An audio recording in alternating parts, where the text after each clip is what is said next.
Sebagai pedoman dan panduan hidup umat Islam, Al-Quran berisi banyak ilmu yang dapat dipelajari oleh umatnya. Namun hal ini masih belum berjalan optimal saat ini.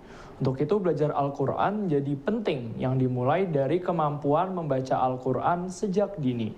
Namun menurut Ustadz Muzamil Hasbaullah, hal ini menjadi problem karena saat ini diperkirakan angka buta huruf Al-Quran masih tinggi di kalangan masyarakat di Indonesia.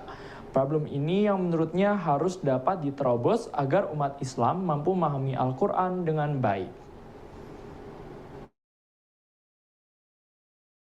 Masjid Raden Patahube bersama dengan Darul Quran menggelar talk show dengan menghadirkan Ustadz Muzamil Hasbalah di Masjid Raden Patahube. Kajian yang digelar selepas asar ini, membahas mengenai kandungan Al-Quran yang diharapkan dapat membuat umat Islam maju dan kreatif.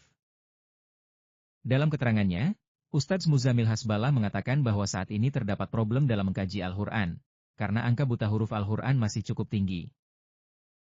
Untuk itu, semangat untuk mempelajari Al-Quran harus lebih kuat dan tinggi, sehingga seluruh umat Islam dapat membaca dan mengkaji Al-Quran. Umat Islam realitanya hari ini memang jauh dari kitab sucinya. Buktinya buta huruf Quran di negeri kita masih tinggi, 2/3 umat Islam di Indonesia nggak bisa mengaji. Nah, kalau baca aja yang paling basic masih bermasalah, gimana dengan level yang selanjutnya, merenunginya, mentadaburinya, mengkajinya, lalu mengimplementasikannya, mengamalkannya, tentu kurvanya akan semakin menurun. Tentu ini tanggung jawab kita bersama, bukan hanya tugas para dai, tapi tugas semua kita. Minimal bukan kita penyumbang angka buta huruf Quran itu, dan kalau kita dekat dengan Quran, akrab dengan Quran, berusaha mengamalkan Quran, suatu saat ketika kita membangun rumah tangga, kita yang akan mendidik, mengkader anak-anak kita untuk dekat dengan Quran. Ketika umat Islam kembali kepada perintah yang Allah perdengarkan kepada nabinya pertama kali, yaitu Iqra, bacalah, maka di saat itulah umat Islam akan bangkit.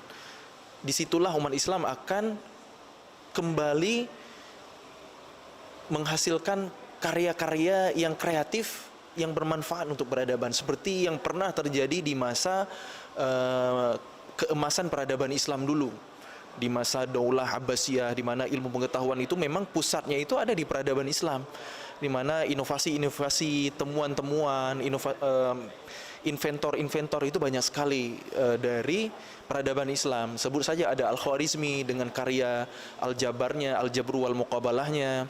Kemudian ada Ibnu Sina dengan Qandun fit Tibnya. Kemudian ada Abdul Qasim Az-Zahrawi di bidang kedokteran juga. Kemudian ada banyaklah, ada Abbas bin Firnas yang menjadi inovator pertama yang berhasil terbang dari kalangan manusia, Masya Allah.